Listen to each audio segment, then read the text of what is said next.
Buenos días para todos. Sean bienvenidos. Siéntanse en paz en este lugar. Por favor, les pido me acompañen en sus Biblias a esta maravillosa carta. Mientras más la leemos, mientras más la cantamos, mientras más la oramos, vemos la maravillosa doctrina que contiene esta carta. Vamos a estar leyendo los versículos 1 al 5. Vamos a leer los versículos 1 al 5. Voy a leer el verso 1, la iglesia el 2 y nos encontraremos en el 5. Pero el Espíritu dice claramente que en los postreros tiempos algunos apostatarán de la fe, escuchando a espíritus engañadores y a doctrinas de demonios.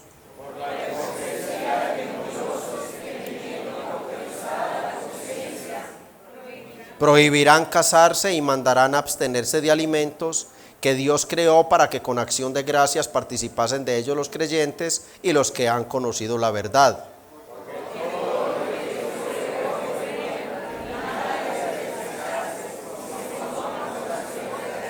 Todos, porque por la palabra de Dios y por la oración es santificado.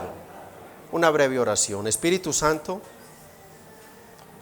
Dios trino con nosotros, soberano, grande, glorioso, supremo, que haces como quieres, cuando quieres, con quien quieres, y que quisiste en el siglo I inspirar al apóstol Pablo para que escribiera esta profunda doctrina sobre la apostasía, sobre esta santa y verdad para la iglesia local, que quisiste advertir por medio de él a Timoteo y a la iglesia de Éfeso, de que ya estaban allí los apóstatas, ya habían entrado a la iglesia. Pero no solo le advertiste, sino que le diste, como hemos leído acá en esta breve porción, indicativos muy claros sobre quiénes eran estos hombres, cuál era su conducta y cómo ellos debían ser enfrentados. Hoy somos nosotros, Espíritu Santo, los receptores de esta carta, viva y penetrante como lo fue en el primer siglo. Hoy es la iglesia, la gracia de Dios de Bello, la que está siendo advertida, preparada, instruida, enseñada sobre esta profunda verdad, sobre esta peligrosa conducta de las personas que, conociendo la verdad, ellos vuelven atrás. Oh Espíritu Santo, hoy somos nosotros los necesitados de estar preparados para no ser sorprendidos cuando esto ocurra, pero también para exhortarnos a nosotros mismos, para revisarnos a nosotros mismos, Espíritu Santo, porque este es el pecado más terrible que puede cometer un ser humano: conocer a Cristo, saber que Cristo murió por él, pero luego burlarse de la muerte y la sangre de Jesús para quedar condenado eternamente y para siempre. Espíritu Santo, continúanos enseñando, por favor. Continúa trayendo sabiduría, pero también temor y temblor a esta iglesia que hoy recibe tu palabra y clama a ti para que ayudes al pobre e insuficiente predicador y a todos los que has traído. Mira todas las almas sedientas del cielo, porque los que entraron por esa puerta de una u otra manera es porque quieren ir al cielo, Señor. Es porque quieren ir al cielo. Y yo te pido, afírmalos en el camino, Espíritu Santo, por la predicación de tu palabra. En Cristo Jesús. Amén. Amén. Por favor, tomen sus lugares de asiento.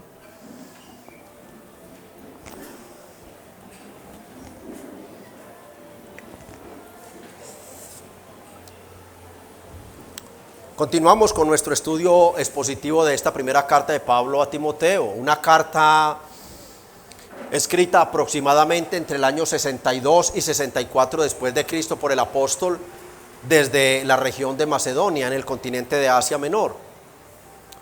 Esta carta fue escrita con el propósito de instruir a Timoteo sobre cómo enfrentar las dificultades que vivía la iglesia, cómo conducirse y conducir una iglesia que tenía muchos problemas, como hemos estado viendo. Y Pablo escribe esta carta para decirle a Timoteo en el capítulo 3, verso 14 y 15, esto te escribo, aunque tengo la esperanza de ir pronto a verte, y aquí está la razón, causa o motivo por la cual escribe, para que si tardo sepas cómo debes conducirte en la casa de Dios, que es la iglesia del Dios viviente, columna y baluarte de la verdad. Esa es la razón por la cual existe esta carta. El Espíritu Santo había permitido una situación muy difícil en la iglesia de Éfeso. Como hemos leído y estudiado en el capítulo 1, Pablo deja a Timoteo allí, le ruega que se quede con una orden específica: contrarrestar los ataques de los falsos maestros. Los falsos maestros de Éfeso, los pastores y líderes, se habían levantado, se habían apartado, habían apostatado de la fe para enseñar diferentes doctrinas. Timoteo tenía la orden de prohibir, de mandar a esos hombres que enseñaran esa diferente doctrina. Así que el propósito es muy importante que tengamos claro por qué se escribe. No es que Pablo le plació escribir y entonces vamos a gastar aquí un rato escribiendo para saludar a los hermanos. No, todas las cartas tienen un propósito específico y estamos viendo que son las instrucciones, unas instrucciones necesarias para un pastor joven sin experiencia ministerial para enfrentar semejante problema. En ese orden de ideas, nosotros vimos en el capítulo 1 las instrucciones a pelear las buenas batallas de la fe contra los falsos maestros, como te rogué que te quedases en Éfeso cuando fui a Macedonia, para que mandases, para que ejercieras autoridad sobre esos hombres, para que no enseñen diferentes doctrinas. Ya Pablo le había explicado a Timoteo lo que estamos estudiando en el capítulo 4, que habían hombres dentro de la misma iglesia que estaban apostatando de la fe, que estaban siendo completamente nocivos para la sana doctrina y para el bien espiritual de la iglesia.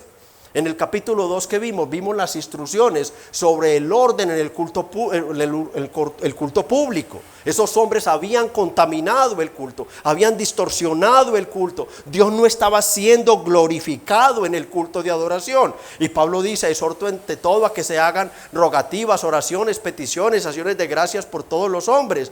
Luego él dice: quiero pues que los hombres oren en todo lugar levantando manos santas sin ira ni contienda. Y luego dice en el 11: la mujer aprenda en silencio con toda sujeción.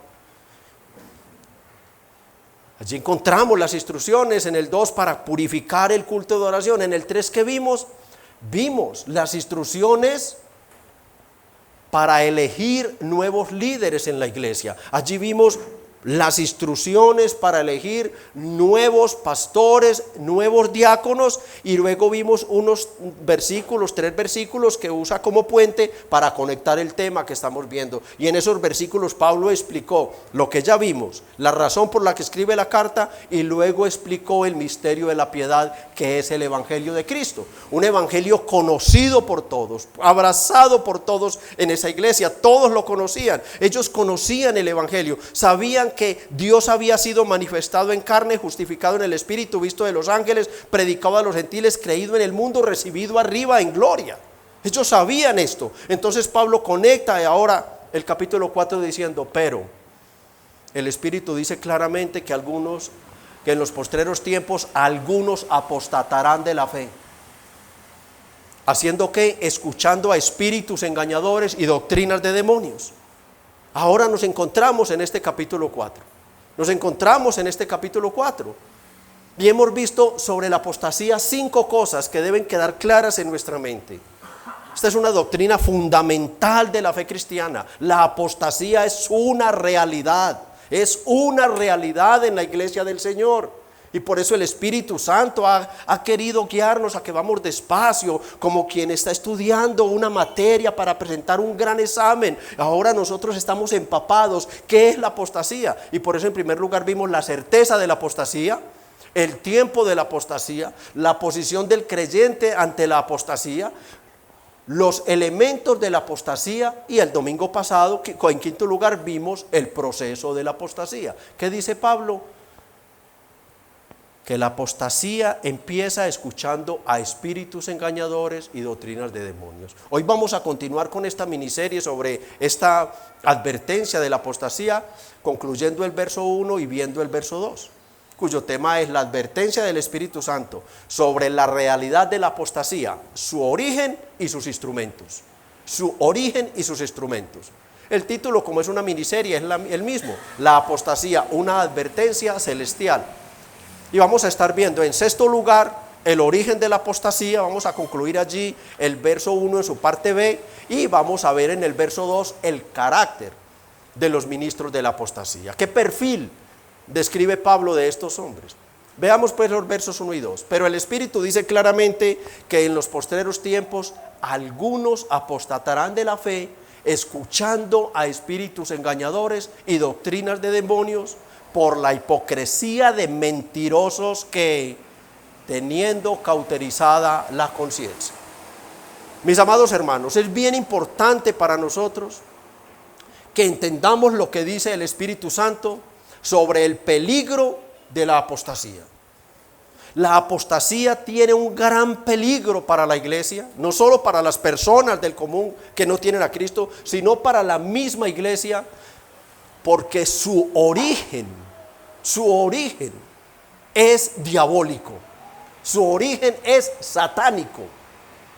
La iglesia debe llamar las cosas como Dios las llama en su palabra. Repito, la iglesia debe llamar las cosas como Dios las llama en su palabra. Y el Espíritu Santo nos dice que esas doctrinas contrarias a la verdad de Dios tienen un origen diabólico y satánico. Lean el verso 1 en la parte final: escuchando a espíritus engañadores y doctrinas de demonios. Así tengo que llamarlas. No tengo por qué cambiar los términos para que nadie se vaya a sentir mal, porque es que suena muy pesado. ¿Cómo vas a hablar de demonios? ¿Cómo vas a hablar de que hay personas influenciadas por los demonios paradas en los púlpitos? ¿Cómo vas a hablar de que hay falsos profetas, falsos pastores, falsas pastoras? ¿Cómo vas a hablar de eso? Cállate, no te metas en ese problema. No, los que están en problemas son otros. Nosotros tenemos que llamar las cosas como Dios las llama. Tenemos que decir lo que Dios dice, mis hermanos.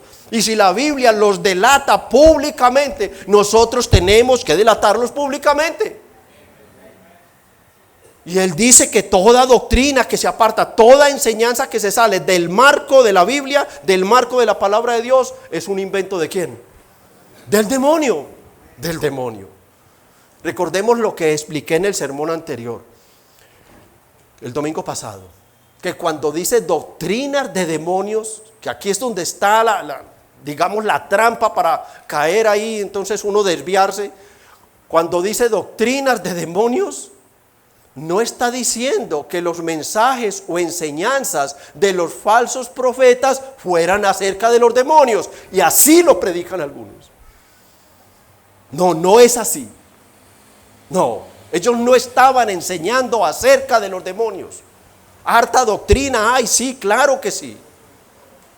Tenemos un grueso de enseñanza sobre los demonios, sobre la realidad del demonio, la actividad demoníaca, desde Génesis cuando aparece, y por toda la carta, la Biblia en el Nuevo Testamento, tenemos mucha enseñanza del demonio. Y cuando llegue el momento predicaremos sobre el demonio, quién es, por qué, su determinación de hacer lo que hace, quién era antes, todo lo enseñaremos. ¿Cuáles son sus artimañas para atacar a la iglesia? Todo lo haremos.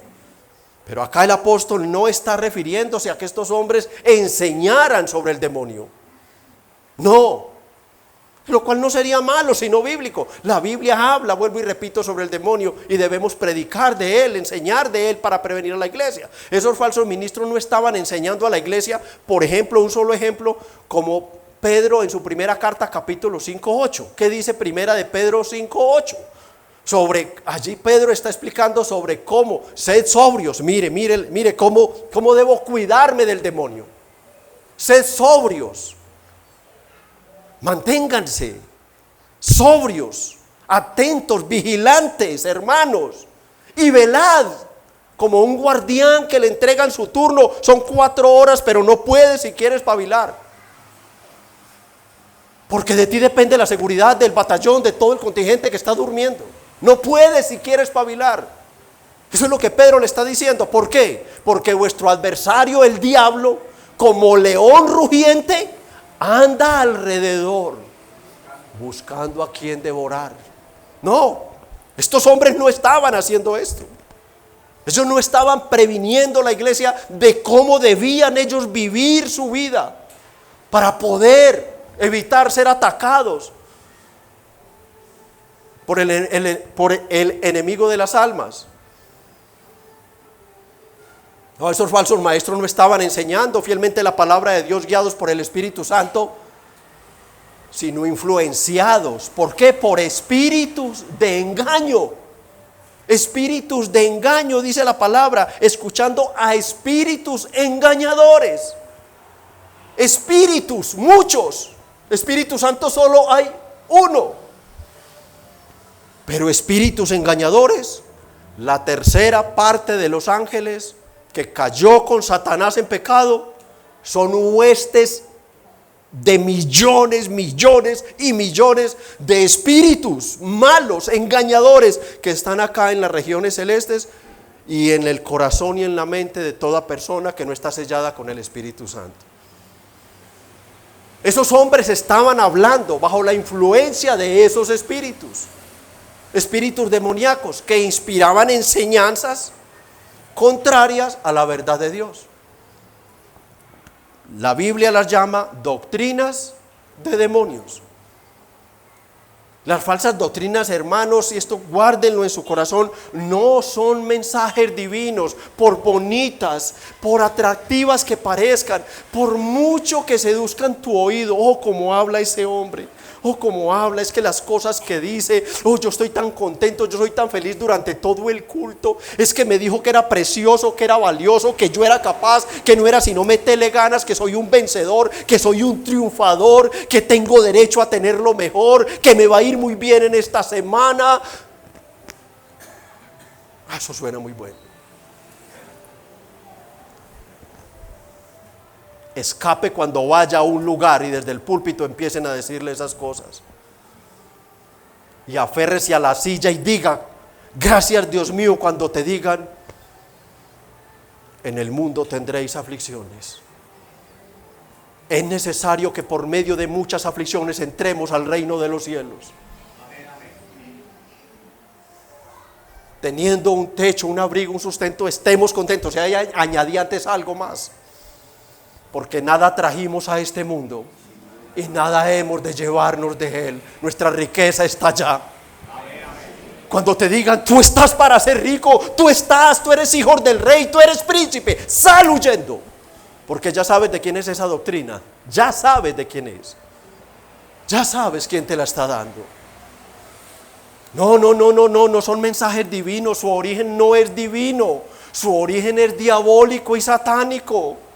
Y aquí es bien importante, amada iglesia, que nosotros entendamos algo.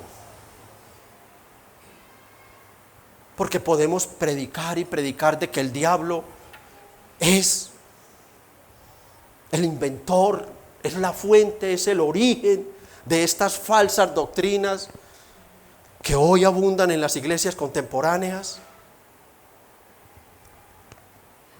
y que no digamos, o que no entendamos, o que no recordemos cuál es el propósito de Satanás de luchar y luchar y luchar por minar la verdad de Dios con sus mentiras. ¿Cuál es el propósito? El diablo conoce la Biblia mejor que nosotros, mejor que muchos excelentes teólogos incluso. La conoce de tapa a tapa. Se la sabe de memoria, no necesita estarla leyendo. Él conoce Mateo 16, 18. Él sabe que no puede destruir a la iglesia. Yo también te digo que tú eres Pedro, y sobre esta roca edificaré mi iglesia, y las puertas del Hades no prevalecerán contra ella. Satanás sabe que él no puede destruir la iglesia del Señor, Entonces, ¿por qué la insistencia? Y dele, y dele, y dele, contaminando las doctrinas? ¿Por qué? Bueno, su propósito es, primero, como lo deja claro en su aparición en el huerto del Edén, Génesis 3:1, con que Dios ha dicho. Es minar la verdad de Dios con su mentira, con el propósito de que el hombre apostate de Dios, no crea la palabra de Dios y por tanto no sea salvo. Ese es el propósito primordial. Desviar la atención, confundir la mente del hombre, llevarlo a que crea cualquier otra cosa, pero que menos le vaya a creer a la palabra de Dios. Con que Dios dijo, así lo sigue haciendo, así lo sigue haciendo. Y todos los apóstatas le han creído esa verdad al diablo. Se la han creído.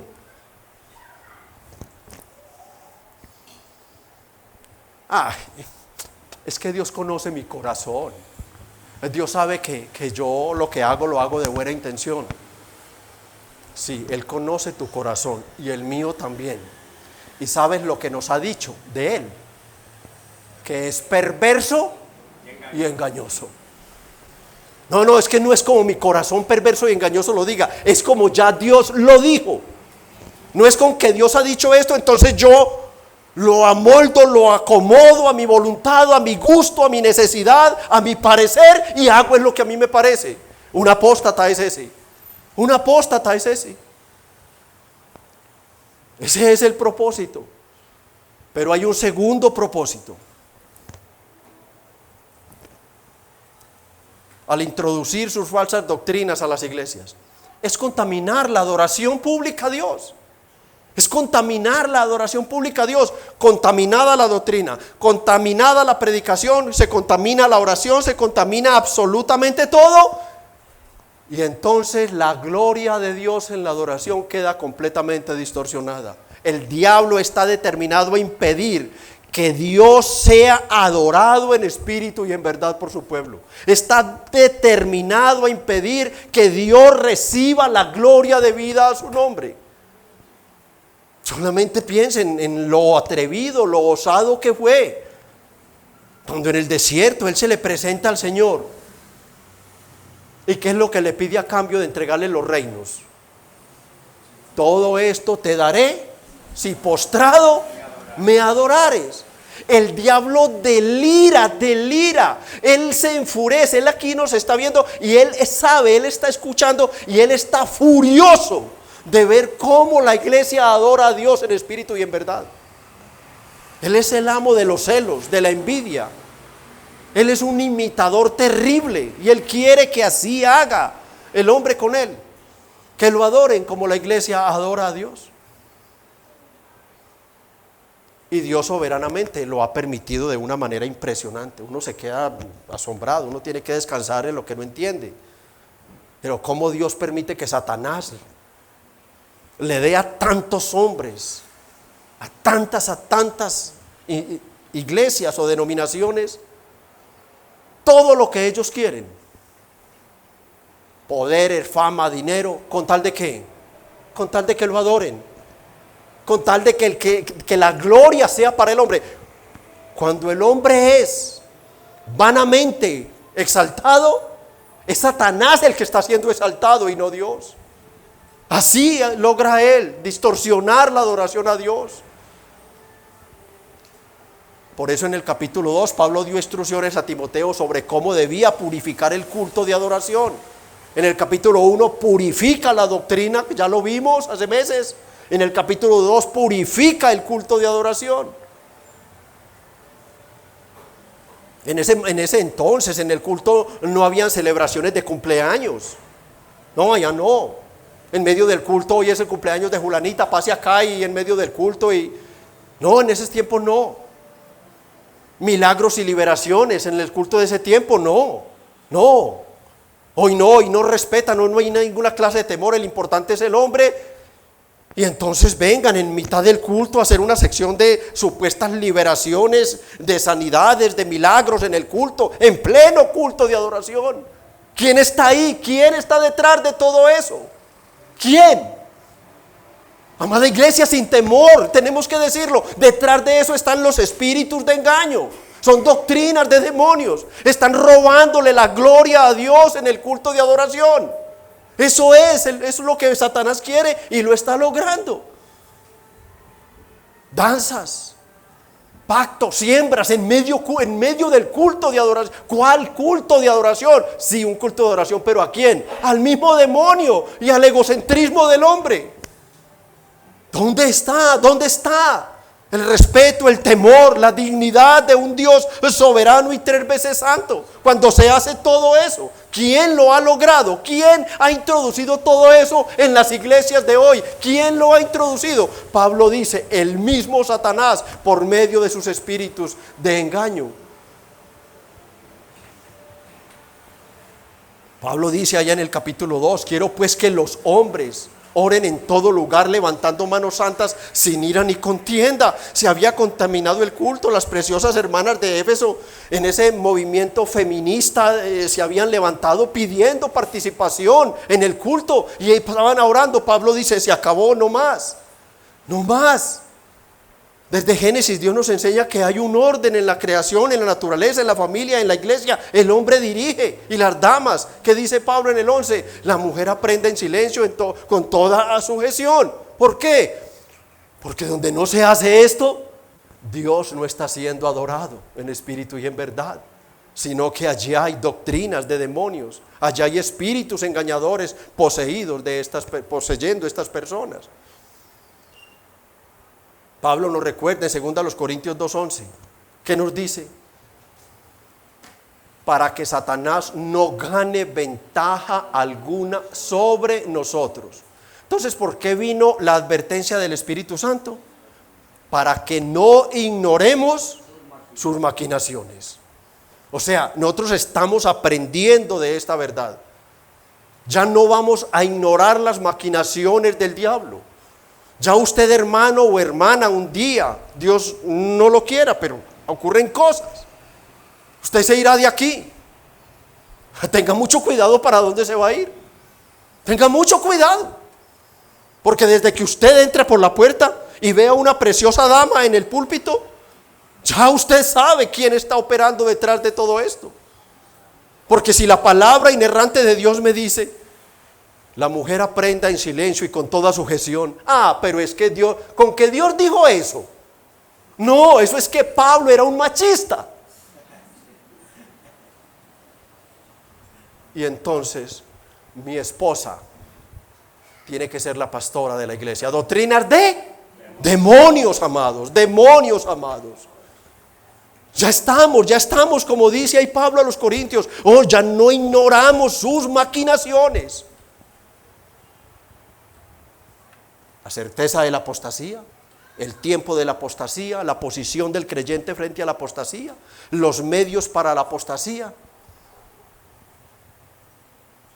Estamos siendo preparados. Ya no tragaremos entero. Y si nos mete un elefante por los ojos, ¿quién nos podrá decir tú no tienes la culpa? Seremos culpables. Seremos culpables si nos tragamos un elefante entero, porque ya estamos preparados, ya estamos advertidos. Es una realidad. ¿Cómo opera Satanás en medio de la iglesia? Detrás de ellos están los demonios y conlleva a la apostasía.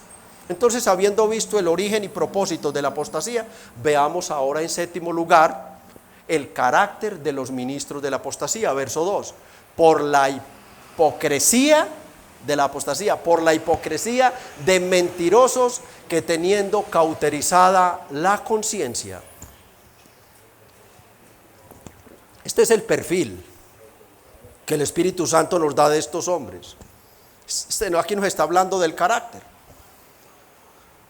Así como Satanás en el huerto del Edén usó una serpiente, él es espíritu invisible para el ojo humano.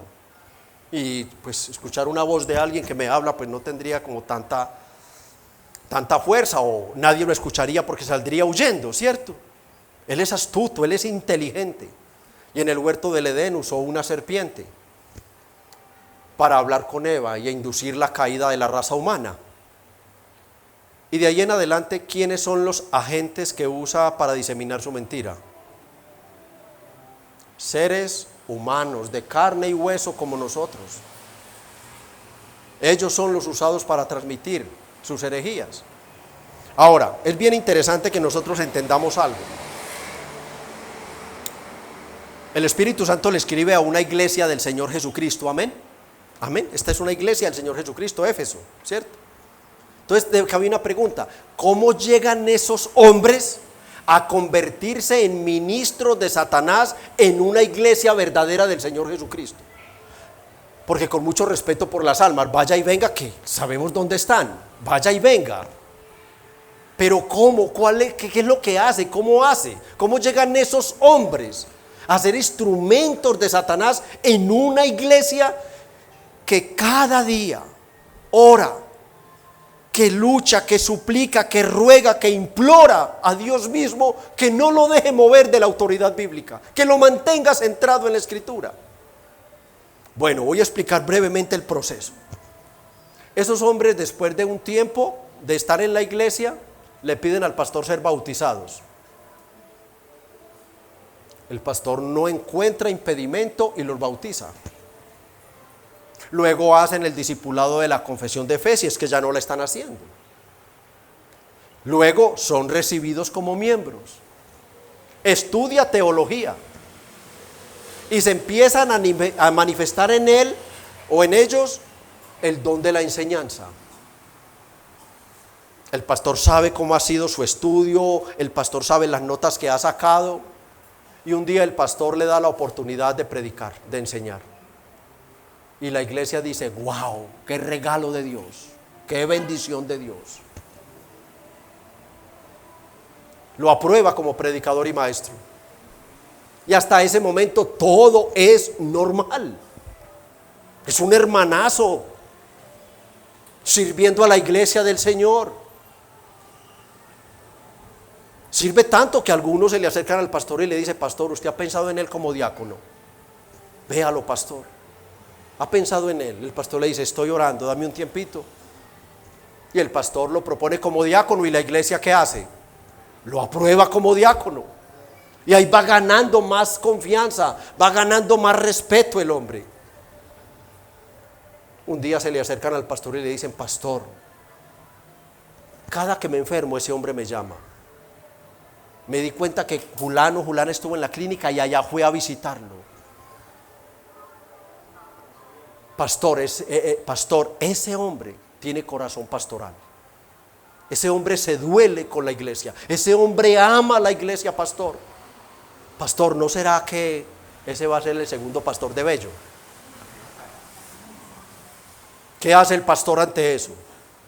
Él no puede ser sordo a la iglesia. Y lo propone como pastor. Y la iglesia lo aprueba con el 100% como pastor.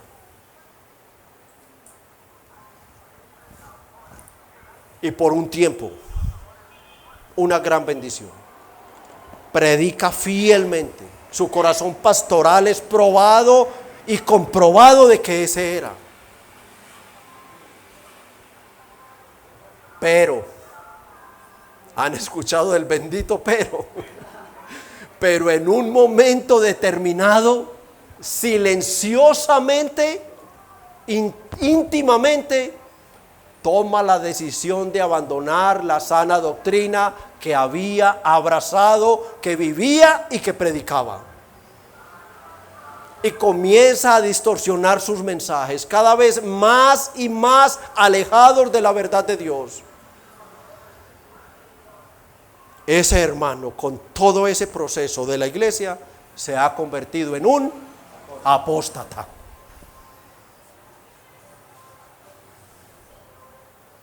¿Recuerdan cuánto oramos cuando estábamos estudiando en el capítulo 3 los versos del 1 al 7 sobre los requisitos o cualificaciones para un pastor? suplicándole a Dios que cuando nos toque elegir un segundo pastor, nosotros como iglesia pongamos los ojos en un hombre que ya Dios haya puesto los de él. Porque ¿quién puede escapar de todo esto? ¿Quién? Si el Señor no nos libra, ¿quién? ¿Quién puede descubrir a un hombre de estos si Dios no lo descubre antes de ordenarlo? ¿Quién lo puede descubrir? Solamente Dios, solamente Dios. Ha renunciado a la sana doctrina, empieza a distorsionar los mensajes, se convirtió en un apóstata, y al ser un apóstata él se convierte en un ministro ¿de quién? De Satanás. Ese es el proceso por el cual un hombre puede llegar, amada iglesia, y Dios nos guarde, a ser un pastor de una iglesia del Señor Jesucristo. Así llegan ellos. Pastor, ¿tiene como algo en mente o la Biblia le dio algo para usted darnos este orden de este proceso? Sí, en la misma carta es testiga de esto, ella nos lo enseña. Esto fue lo que ocurrió en Éfeso. Algunos de ellos formados, discipulados, imagínense por quién. Por Pablo. En su tercer viaje misionero, Pablo está 3 años, establecía aproximadamente 3 años, sí, estableciendo esta iglesia de Éfeso. Y Pablo, cuando se va a ir, va a dejar esta iglesia para continuar su viaje misionero, él convoca a todos los ancianos de las iglesias de la región de Éfeso. Y vean lo que les dice para abreviar en el capítulo 20, versos 29 y 30. Miren: porque yo sé que después de mi partida entrarán en medio de vosotros lobos rapaces, que no perdonarán al rebaño. Pero escuchen esta joya de profecía: y de vosotros mismos se levantarán hombres que hablen cosas perversas para arrastrar tras sí a los discípulos. De en medio de la iglesia, de en medio de las entrañas de la iglesia, se levantarían estos hombres que luego en el capítulo 3, en el capítulo 1 de la carta, le va a decir Pablo a Timoteo: como te rogué que te quedases en Éfeso cuando fui a Macedonia, para que mandases a algunos que no enseñen diferente doctrina. Versos 18 y 20. Este mandamiento, hijo Timoteo, te encargo para que conforme a las profecías que se hicieron antes en cuanto a ti, milites en ellas la buena milicia, manteniendo la fe y la buena conciencia, desechando la cual naufragaron.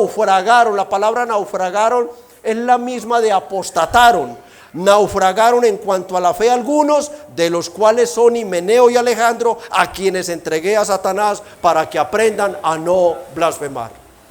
La profecía de Pablo,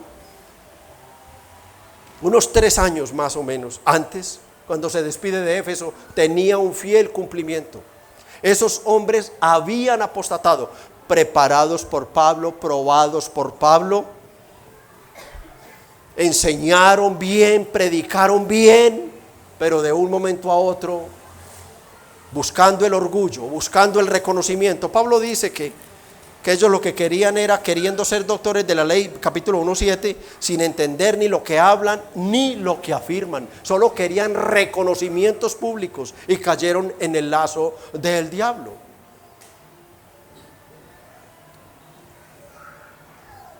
Queda claro, hermanos, que los ataques y daños más terribles que puede sufrir la iglesia del Señor no vienen de enemigos externos.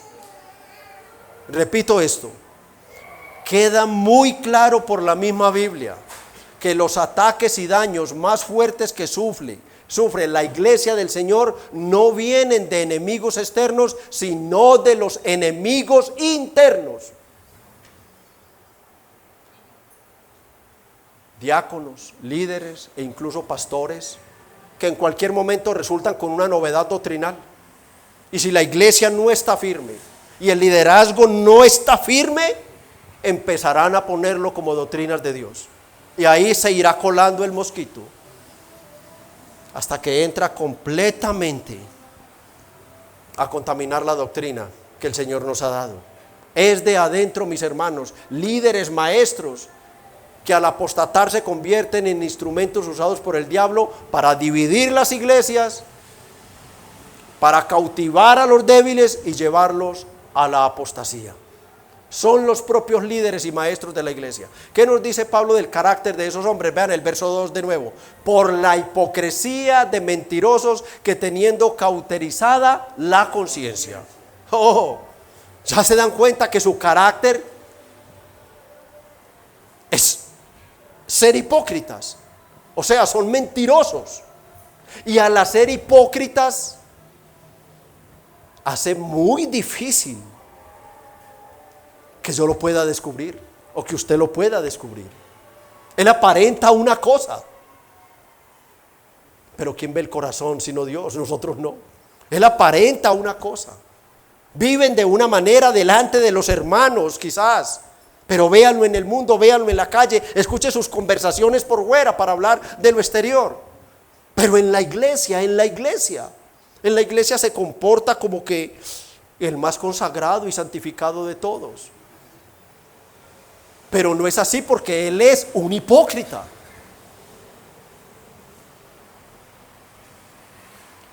La hipocresía de mentirosos. Son hipócritas, es decir, ellos ocultan, ellos tienen una doble vestimenta, una doble personalidad. Y de manera especial, en el tema de la apostasía, ellos conocen la verdad. Y ellos saben que esa verdad salva al pecador. Pero su hipocresía, su descaro, los lleva a cambiar la verdad de Dios por la mentira.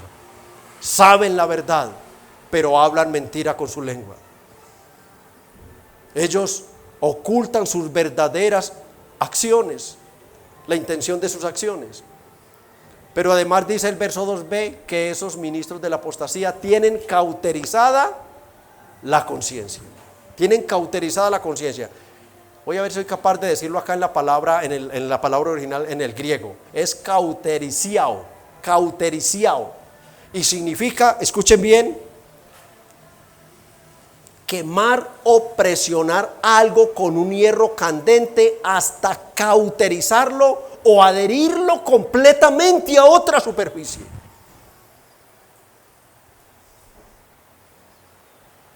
También se usa para indicar la acción, muy conocida por quienes les habla, porque fui criado en medio de animales, los cuales, que pesar, se marcaban con un hierro candente con las iniciales de mi papá, las dos iniciales o el nombre de la finca, y se metía, y cuando estaba el rojo vivo se le pegaba en las ancas al novillo o a la mula.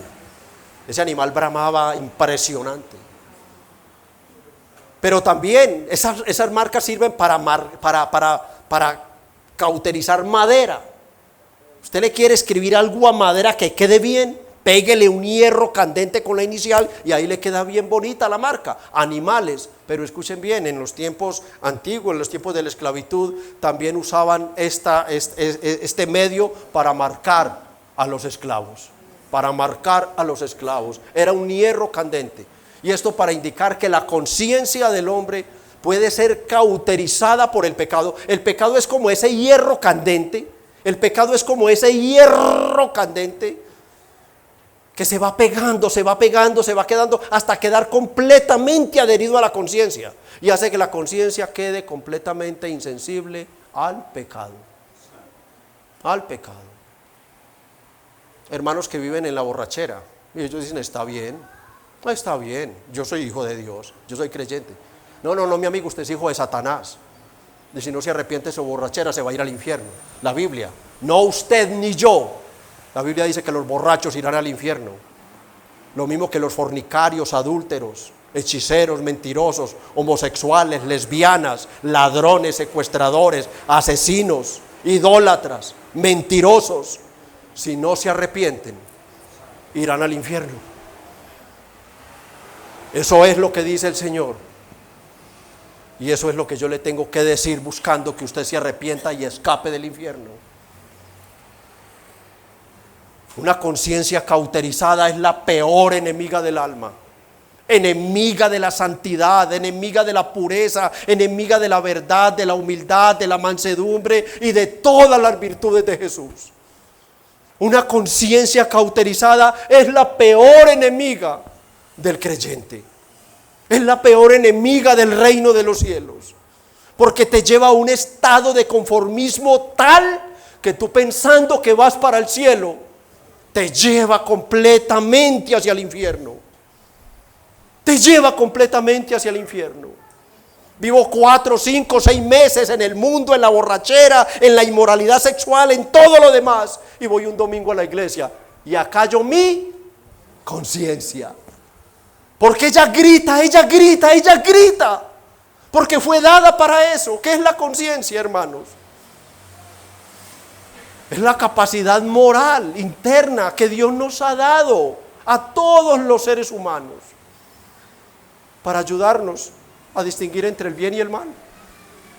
Es la conciencia, esa voz de alarma. Es como una sirena, una alarma interna que se enciende cada que vas a hacer lo malo, cada que vas a hacer lo malo, o cada que lo hiciste para volverte al arrepentimiento. Pero si está cauterizada, ¿qué importa? Muchos lo hacen. Tranquilo, tranquilo. En estos días te arrepientes, todo va a estar bien. ¿Quién está hablando ahí? ¿El Espíritu Santo o quién? El demonio. Cuando nuestra conciencia está sana, entonces, si para el creyente, uno de los pecados tristemente más comunes, que es mentir, miente, si para el cristiano eso es pecado, ¿qué hace una conciencia sana? La conciencia sana le da fe que efectivamente mentir es pecado. Lo hace sentir mal, igual con cualquier otro pecado. Esa conciencia es sensible a la voz interna que llega a su mente, su corazón, lo contrista y él corre arrepentido. No la ignora, pero cuando la conciencia se ha cauterizado de tanto pecar y pecar y pecar y perder el temor, ese hombre es insensible o esa mujer. Entonces mienten y tu conciencia reacciona y tú escuchas por allá otra voz. No, no hay problema. Mira, ¿a quién le hiciste daño con eso? Nadie se va a dar cuenta. A ti no se te perdieron las llaves para poder salir de la casa y llegar a la oficina. No, no. ¿Quién se va a dar cuenta de eso que ve que te quedaste dormida porque en la noche anterior trasnochaste, bailaste, hiciste tantas cosas, te quedaste viendo películas y vas a llegar tarde a la empresa y te invitaste a esa mentira? Tranquilo, tranquila. ¿Quién se va a dar cuenta? Tú no se lo vas a contar a nadie. Le hace perder incluso el temor a la omnipresencia y omnisciencia de Dios, que está viendo y escuchando todo. Es terrible enemiga y tenemos que odiarla, iglesia. Odiar una conciencia cauterizada y suplicarle al Señor: mantén mi conciencia libre y sana. Ustedes se dieron cuenta cuando estudiamos que hablamos de ese tema solamente como lectura. ¿Qué fue lo que desecharon para caer en la apostasía? ¿Qué fue lo que desecharon? Miren, manteniendo la fe, capítulo 1, verso 19, solo lectura. Manteniendo la fe y la buena conciencia, desechando la cual naufragaron en cuanto a la fe de algunos. ¿Qué fue lo que desecharon ellos? La buena conciencia. Desecharon la buena conciencia. ¿Quiere usted volver a las hieles amargas del pecado? Deseche su conciencia. Deseche la conciencia. No, no lo vaya a hacer. No lo vaya a hacer. Se lo ruego, se lo imploro. Ame su sana conciencia. Ámela y suplique a Dios: cada día dame una conciencia más pura, más santa. Dame una conciencia que no se vaya a parcializar con mi pecado. Dame una conciencia imparcial, que cuando yo peque me grite: pecaste, pecador, arrepiéntete, mira la cruz. Una conciencia limpia, una conciencia sana. Suplicar a Dios: nunca me dejes desechar la buena conciencia que me has dado.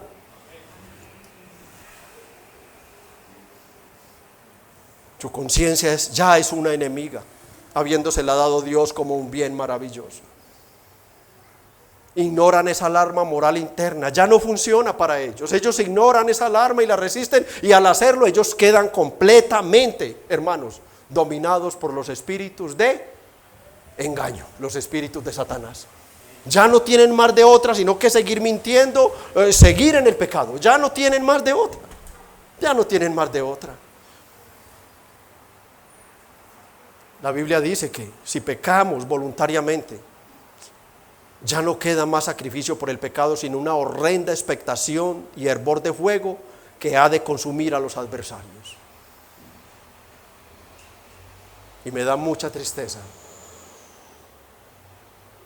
Pero si usted que está aquí sentado vive en el pecado, usted es reo del infierno. Usted pertenece al infierno, a menos de que se arrepienta con un arrepentimiento genuino y verdadero para salvación. No podrá escapar, porque ya no queda más sacrificio por los pecados. Ya no queda. Iglesia, por la gracia de Dios, no solo tenemos la advertencia del Espíritu Santo, sino también el perfil de los maestros de la apostasía. Esto lo vamos a reforzar el domingo cuando vamos a ver cuáles son las enseñanzas, de dónde vienen, y luego vamos a ver cómo contrarrestar, solo como lectura. Ellos prohibirán casarse y mandarán abstenerse de alimentos. Esto en el siglo I. Hoy ha aumentado muchas cosas de esto, que Dios creó para que con acción de gracias participasen de ellos los creyentes y los que han conocido la verdad. Y aquí está la forma en que se enfrenta, porque todo lo que Dios creó es bueno y nada ha de desecharse. Otra marca de los apóstatas, aparte de ser hipócritas, mentirosos y tener su conciencia cauterizada, ellos son complacientes. Ellos son muy complacientes desde el púlpito, en las consejerías, ni se diga.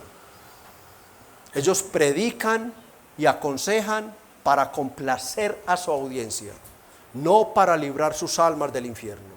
No, ellos no predican ni aconsejan para eso. Ellos no predican para beneficio de las almas. Ellos no quieren molestar a su audiencia. Ustedes los pueden identificar. Entonces predican lo que Pablo nos ha explicado en el capítulo 1.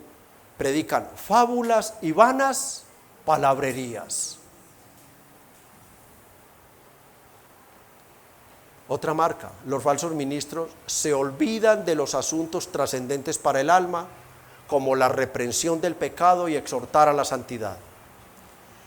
Iglesia, donde usted vaya y no se le prediquen las doctrinas de la gracia, usted debe saber que allí hay un error doctrinal profundo. Usted necesita que se le exhorte, que se le reprenda, que se le advierta sobre el pecado y que se le anime, que se le exhorte a vivir una vida de santidad. Entendiendo esto, que estamos siendo preparados para partir al cielo y rendir cuentas al Señor. Dentro de 60, dentro de 70, dentro de 50, dentro de 40, dentro de 10, o en esta noche o el día de mañana. Pero para eso fuimos puestos aparte. Para eso Dios recoge en su redil sus ovejas, para prepararlas para el reino celestial. Para eso es que nos pone aparte, para prepararnos. Y mientras somos preparados para ir a la ciudad celestial, el Espíritu Santo nos enseña a vivir en este mundo como ciudadanos del reino celestial. Nosotros tenemos conductas completamente diferentes a las personas que no creen a Dios. Los falsos maestros no te van a explicar esto. Ellos no quieren hablarte de la muerte. Ellos no quieren decirte cada día a las 6 para poner solo una hora, te queda un día menos de vida, te levantas a las 6 de la mañana, tienes una noche menos de vida, desde el niño hasta el joven, hasta el adulto, hasta el más anciano. Pero Dios los ha puesto aparte para prepararnos para nuestra muerte y para nuestra vida gloriosa con el Señor. Se olvidan de los asuntos para transmitir mensajes hermosos, llenos de humanismo, sobre la prosperidad, la felicidad y este mundo. Así los vas a identificar. Otra marca, su fin no es la madurez espiritual del creyente. No. Ellos no te van a dar un solo mensaje sobre la mortificación del pecado. No. Ellos no te van a enseñar la soberanía de Dios y la responsabilidad humana. No. Ellos no te van a enseñar de una salvación solo por gracia. No. Ellos te van a decir que tú tomas parte, que tú decides y que tus obras y esto, lo uno, lo otro. Son discursos bien adornados para buscar aplausos y aprobación de la audiencia. Así que aunque son hipócritas y por tanto difíciles de descubrir, tenemos algunas marcas que nos pueden ayudar.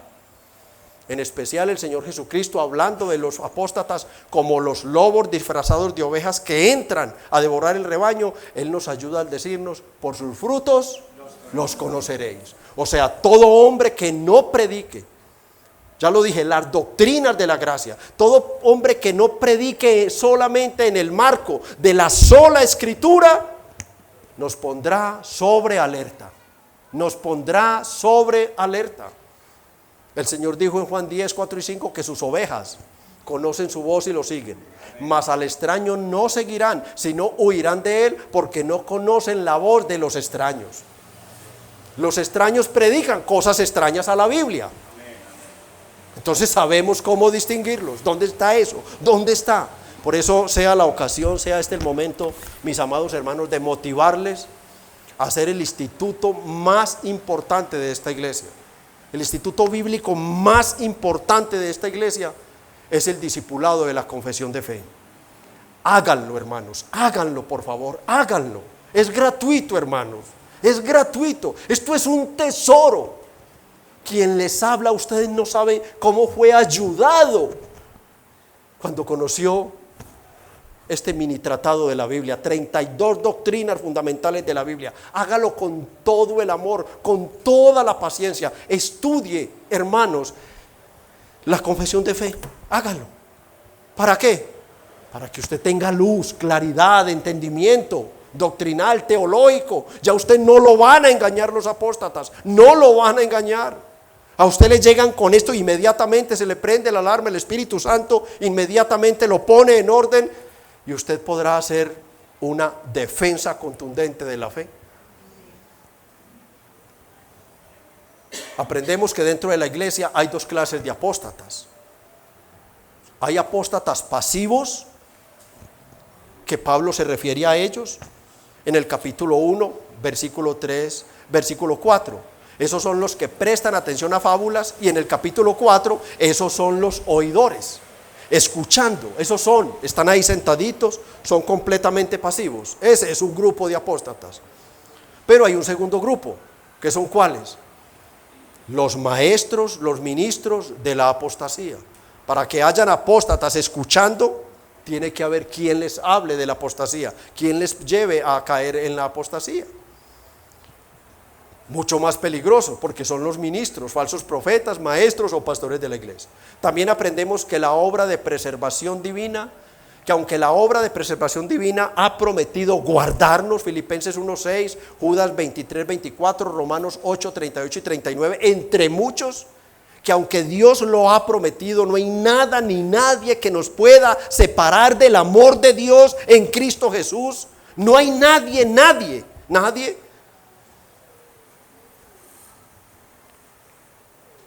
Esto no excluye nuestra responsabilidad humana. No. La Biblia nos exhorta a perseverar hasta el fin. Marcos 13:13. Y a ocuparnos en la salvación con temor y temblor. Filipenses 2:12. Por un lado, amada iglesia, siempre tengamos presente, Dios se ha comprometido consigo mismo a preservar a la iglesia. No, la iglesia es indestructible, está unida, sellada a Cristo. Pero por el otro lado, el creyente tiene la responsabilidad de poner todo en su empeño en perseverar en la fe hasta el final. Tiene todo el empeño, toda la responsabilidad.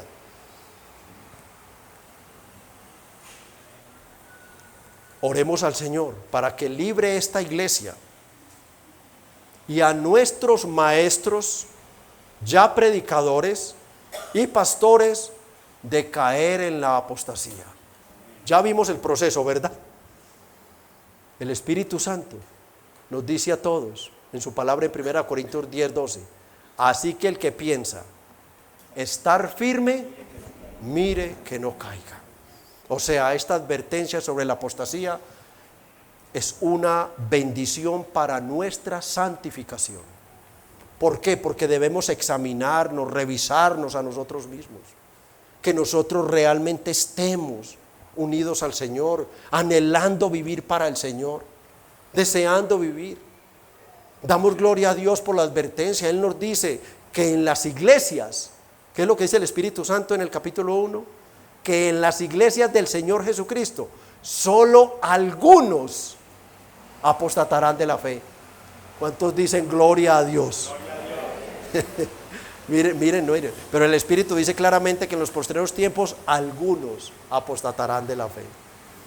Y eso nos da mucha paz, mucha alegría.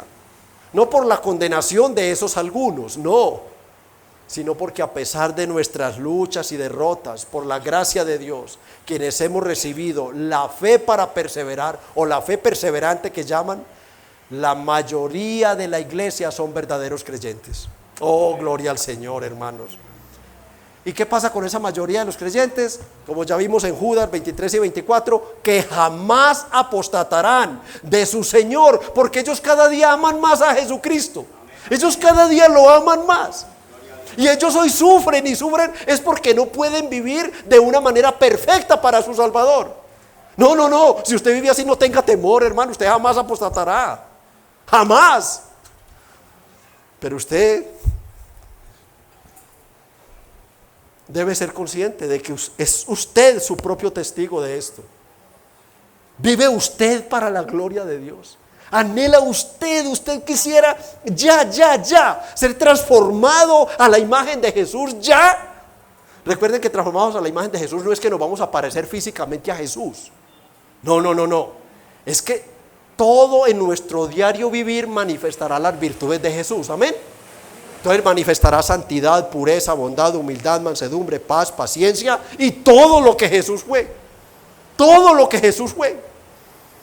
¿Lo anhela usted de todo corazón? Amén. Esté tranquilo, usted jamás apostatará. Jamás. No hay forma. También damos gracias a Dios por esta advertencia que nos llega tan a tiempo. ¿Para quiénes? Para aquellos que de una u otra manera están aquí sentados y están alejados del Señor, conociendo la verdad. Gracias a Dios por esta advertencia tan a tiempo, porque mientras estés vivo, amigo, si estás aquí hoy, es el momento de arrepentirte y escapar de la apostasía y por ende del infierno. Es el momento de volver al Señor. Vuelve a tu primer amor, vuelve si conociste a Cristo.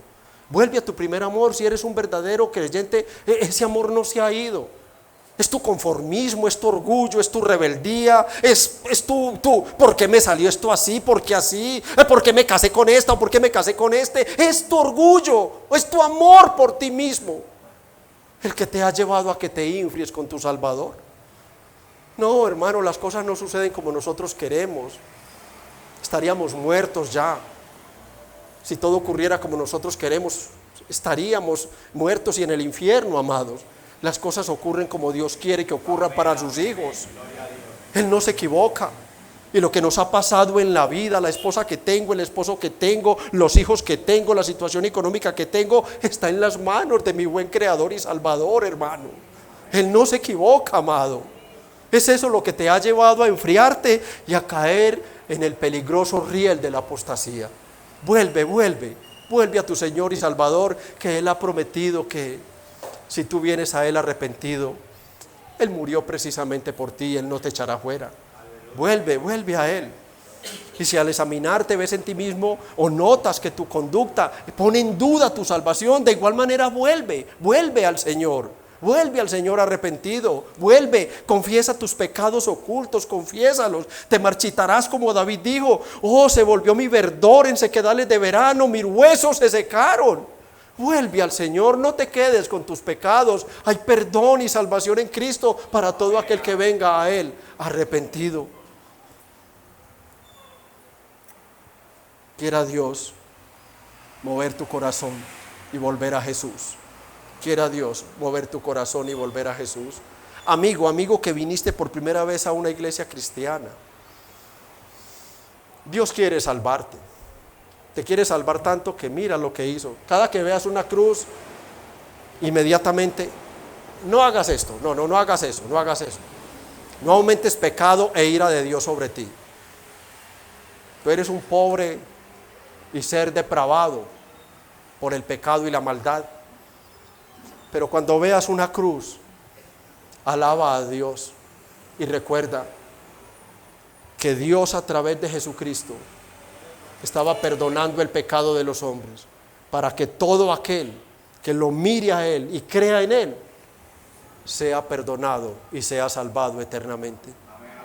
Amigo, hoy es día de tu salvación, no la desprecies. Ahí donde estás con tus pensamientos, dile al Señor: Señor, te necesito. Señor, yo he sido un apóstata hasta hoy. Yo he vivido conforme a mi propia voluntad, ignorando que tú eres el creador y dueño de todo, que la vida que vivo está en tus manos. Tú le has puesto fin de días y has preparado dos lugares: un lugar maravilloso llamado el cielo, la tierra nueva, y un lugar terrible que conocemos, el infierno. Yo no quiero ir allá, Jesús. Solo perdóname y sálvame, dame tu Espíritu Santo y enséñame a vivir para tu gloria.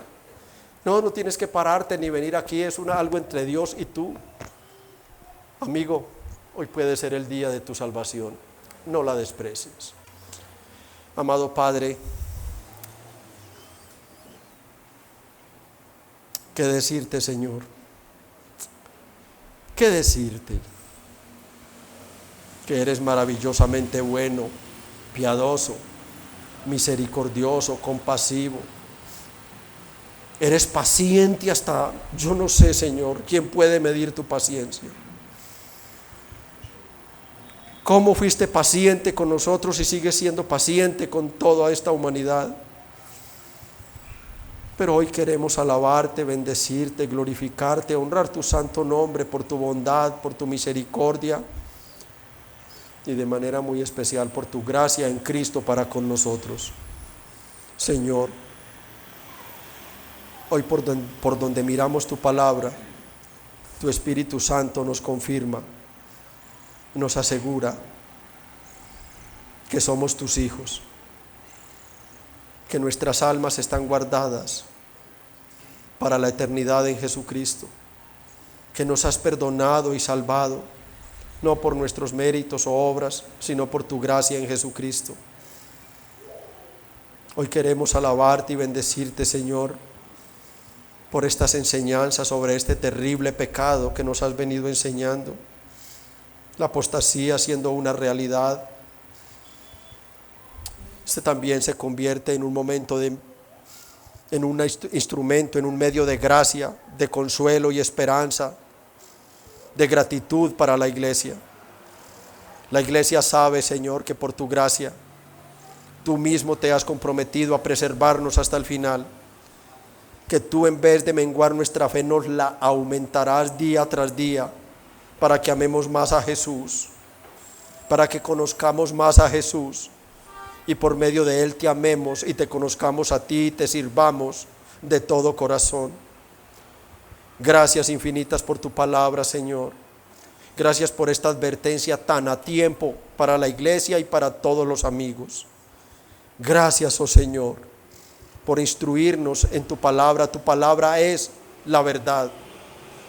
Concédenos, Señor, una mente y un corazón receptibles, un corazón y una mente sensibles, no solo a entender lo que nos dices, sino a retenerlo, a memorizarlo y, lo más importante, a ponerlo por obra. Dale a esta iglesia un espíritu de sabiduría para que pueda detectar cualquier falsa doctrina o cualquier hereje que intente, Señor, venir a perturbar, a contaminar la sana doctrina que nos has dado. En nuestras fuerzas no podremos guardarnos, Señor. En nuestra sabiduría mucho menos. Pero confiamos en ti, en tu cobertura divina, en tu protección divina, que tu Espíritu Santo nos guiará cada día a ser más bíblicos, a ser más cristocéntricos, a aborrecer más el pecado y amar más la santidad. Oh, tú nos ayudarás, Señor, a amar cada vez más el cielo, comprendiendo que estamos en una carrera maravillosa y que la meta de esta carrera es el cielo y que llegaremos allí porque ya nuestro bendito fiador, nuestro corredor principal, cruzó la meta por nosotros. Bendice la iglesia de Bello, bendice este redil, Señor. Danos las marcas de ser la verdadera iglesia de Jesucristo.